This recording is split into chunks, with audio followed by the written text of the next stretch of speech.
નમસ્કાર મિત્રો, હું અને આ ચકુડી બનાવી રહ્યા છીએ આજે સરસ મજાના દેશી આપણે સૌરાષ્ટ્રના ઢોકળા કહે ને એ ઢોકળા.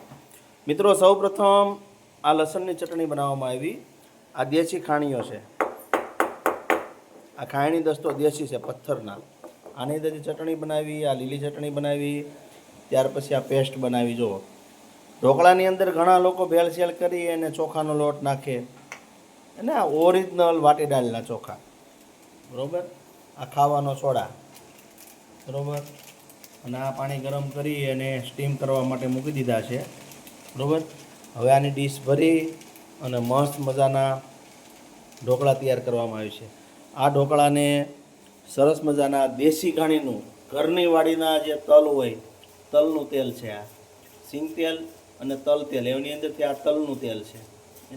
તેલની સાથે ઢોકળા ખાવાની એક મજા જ અલગ હોય છે, જેને દેશી ભાષામાં, ગામડાની ભાષામાં ખાટિયા ઢોકળા કહે.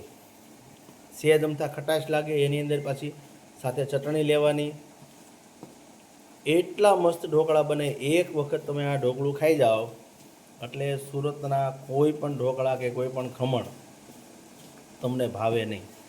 સરસ મજાની પેસ્ટ તૈયાર થઈ ગઈ છે, બરાબર. આ ઢોકળા બનાવવાની અંદર એની ફાવટ છે. જો આ પાણી ગરમ થઈ ગયું છે, સ્ટીમ તૈયાર છે. હવે આની ડીશ ભરવામાં આવે છે. આ ડીશ ભરે છે, બરાબર. આ સિંગ તેલ લગાવ્યું ડીશમાં, બરાબર. આ ડોયો ભરી અને ઢોકળાની આ રેસીપી તૈયાર કરી અને ડીશમાં પાથરી, બરાબર.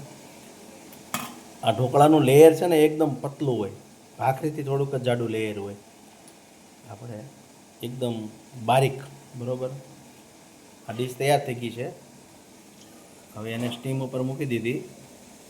સ્ટીમ ઉપર મૂકી અને હવે એને વરાળ બહાર ન જાય એટલે આ ત્રાસથી ઢાંકી દીધી, બરાબર. 5 મિનિટમાં મસ્ત મજાનું ઢોકળું તૈયાર, બરાબર. પછી એને સિંગ તેલ સાથે, તલના તેલ સાથે અને આ લાલ અને લીલી આ બે ચટણી સાથે મસ્ત મજાના ખાવાના.